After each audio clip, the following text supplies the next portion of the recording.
Hi friends, welcome back to my channel. నేను మీ అరుణ. ఈరోజు new ఇయర్కి స్పెషల్ ఒక ఇన్స్టెంట్ గులాబ్ జామున్ మిక్స్తో ఇంట్లో పర్ఫెక్ట్గా గులాబ్ జామున్ ఎలా చేయాలో చూపించబోతున్నాను. అలాగే ఈ గులాబ్ జామున్తో ఒక కస్టర్డ్ గులాబ్ జామున్ రెసిపీ కూడా మీతో ఒక మంచి డిజర్ట్ని మీతో షేర్ చేసుకోబోతున్నాను. ఇంట్లోనే ఇలా ఏ బ్రాండ్ గులాబ్ జామున్ పిండి తీసుకున్నా సరే నేను చెప్పేటట్లు చేస్తే చాలా పర్ఫెక్ట్గా అచ్చం స్వీట్ షాప్లో లాగా చాలా బాగా వస్తాయి. అలాగే ఇలా చేస్తే లోపల ఉండకట్టడం అలా ఏమీ లేకుండా చాలా బాగా వస్తాయండి. మరి గులాబ్ జామున్ని ఈజీగా ఎలా చేయాలో చూసేద్దాం రండి. ముందుగా మిక్సింగ్ బౌల్లోకి ఇన్స్టెంట్ గులాబ్ జామున్ పిండిని తీసుకుందాం. ఇక్కడ ఈ గులాబ్ జామున్ పిండిని కప్పు కొలతలతో సహా కొలిచి తీసుకుంటున్నాను. దీని వలన మనం చక్కెర ఎంత తీసుకోవాలో అనేది మనకి ఈజీగా తెలుస్తుంది. నేను ఇక్కడ 2 కప్పుల వరకు గులాబ్ జామున్ పిండిని అయితే తీసుకుంటున్నాను. ఇప్పుడు ఇందులోకి మనం పాలను తీసుకుందాం. పాలపైన మీగడ ఉంటే మీగడతో సహా తీసుకోండి. గులాబ్ జామున్ టేస్ట్ అనేది చాలా బాగుంటుంది. లేకపోతే కాచి చల్లార్చిన పాలను ఇలా కొంచెం కొంచెం యాడ్ చేసుకుంటూ ఫింగర్స్తో ఇలా సాఫ్ట్గా కలుపుకోవాలి. గులాబ్ జామున్ పిండిని ఎక్కడా కూడా గట్టిగా ప్రెస్ చేస్తూ కలపాల్సిన అవసరమే లేదు. కాబట్టి సరిపడా పాలను తీసుకొని ఇలా సాఫ్ట్గా కలిపాక ఇప్పుడు ఇందులోకి 1 టీ స్పూన్ నెయ్యిని తీసుకొని కలుపుకుందాం. ఇలా కొంచెం నెయ్యిని వేయటం వలన గులాబ్ జామున్ టేస్ట్ అనేది చాలా బాగుంటుంది. ఇలా మరొకసారి బాగా కలపండి. ఇలా విరిచి చూస్తే ఎయిర్ గ్యాప్స్ వచ్చేలా ఉండాలి. ఇలా వచ్చిందంటే మనం బాగా కలిపినట్లు. ఈ పిండిని ఒక 5 నిమిషాల పాటు పక్కన పెట్టేసుకొని ఇప్పుడు పాకాన్ని ప్రిపేర్ చేసుకుందాం. ఇప్పుడు మరొక బౌల్ తీసుకొని మనం 2 కప్పుల వరకు గులాబ్ జామున్ పిండి తీసుకున్నాం కాబట్టి ఇందులోకి మనం షుగర్ సిరప్ కోసం 2.5 కప్పులు పంచదారని తీసుకుంటున్నాను. మీకు షుగర్ సిరప్ ఎక్కువగా ఉండాలి అనుకుంటే కనుక మీరు 3 కప్పులు షుగర్తో కూడా చేసుకోవచ్చు.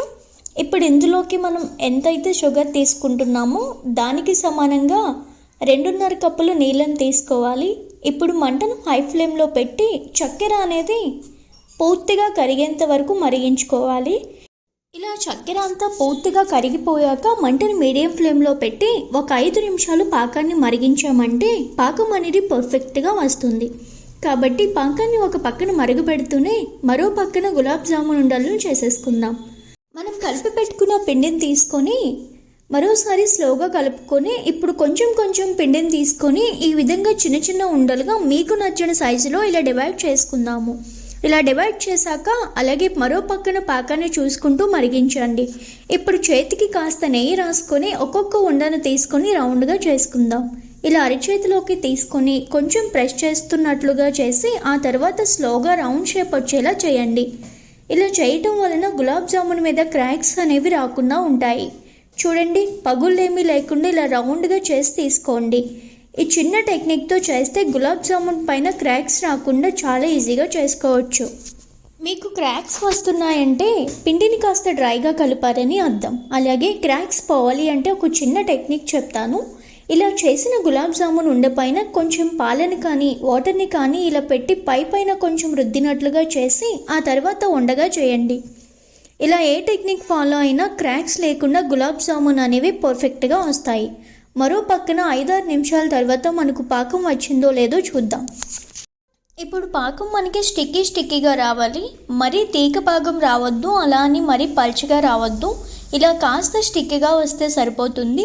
ఇప్పుడు చివరిగా మంచి టేస్ట్ కోసం కొంచెం యాలకులు తీసుకుంటున్నాను. అలాగే మనం చేసిన షుగర్ సిరప్ మళ్ళీ గడ్డ కట్టకుండా ఉండడానికి ఒక 1/2 టీ స్పూన్ నిమ్మరసం తీసుకున్నాను. ఆ చిన్న వీడియో క్లిప్ అనేది మిస్ అయిందండి. దీని వలన మనకి పాకం అనేది తిరిగి క్రిస్టలైజ్ అవ్వకుండా ఉంటుందండి. ఇప్పుడు పాకం అనేది చల్లారిపోకుండా మూత పెట్టి పక్కన పెట్టండి. గులాబ్ జామున్ ఉండలను ఇలా రెడీ చేసి పక్కన పెట్టుకున్నాం కదా. కడాయిలో ఆయిల్ వేసి మీడియం ఫ్లేమ్లో వేడి చేయండి. ఆయిల్ ఒకసారి మీడియంగా వేడయ్యాక మంటను లో ఫ్లేమ్లో ఉంచి గులాబ్ జామున్ను కొంచెం కొంచెం వేసుకోండి.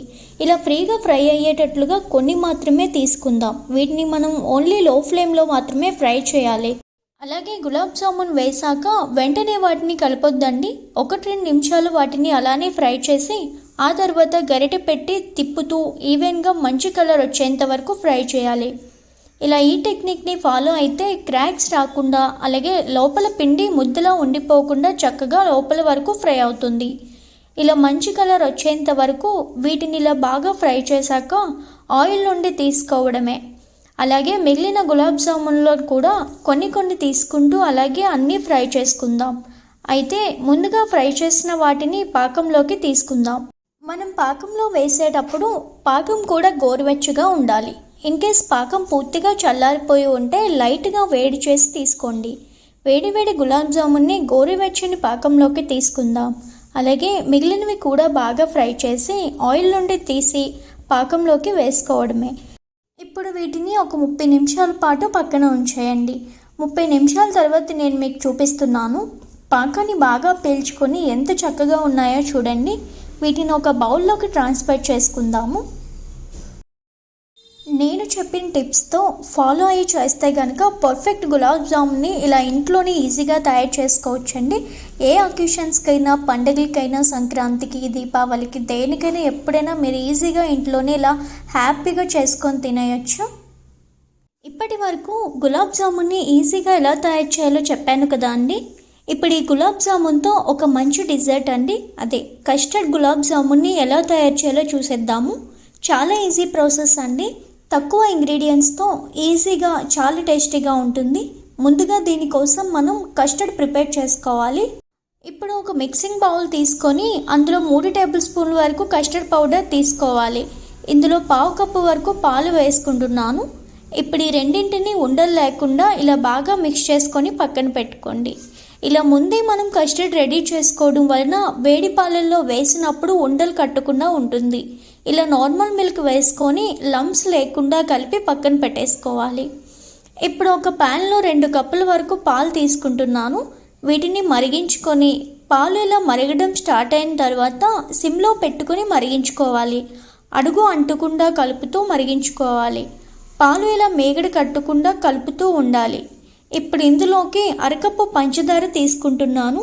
స్వీట్ ఎక్కువగా కావాలి అనుకుంటే పంచదార 1 కప్పు వరకు తీసుకోవచ్చు. ఇప్పుడు మరొకసారి కలిపి మనం రెడీ చేసుకున్న కస్టర్డ్ మిక్సర్ని తీసుకొని మరొకసారి ఆ మిక్సర్ని కలుపుకుంటూ పాలల్లో వేసుకొని బాగా కలపండి. కస్టర్డ్ వేయడం వలన పాలు చిక్కగా అవుతాయండి. మీడియం ఫ్లేమ్లో కలుపుతూనే ఉండండి, లేదంటే అడుగు పట్టేస్తుంది. ఇలా ఈ కన్సిస్టెన్సీ వచ్చే వరకు కలుపుకోవాలి. ఇప్పుడు ఇందులో కొంచెం ఇలాచీ పౌడర్ కూడా తీసుకోండి, టేస్ట్ బాగుంటుంది. మరొకసారి కలిపి స్టవ్ ఆఫ్ చేసుకోవాలి.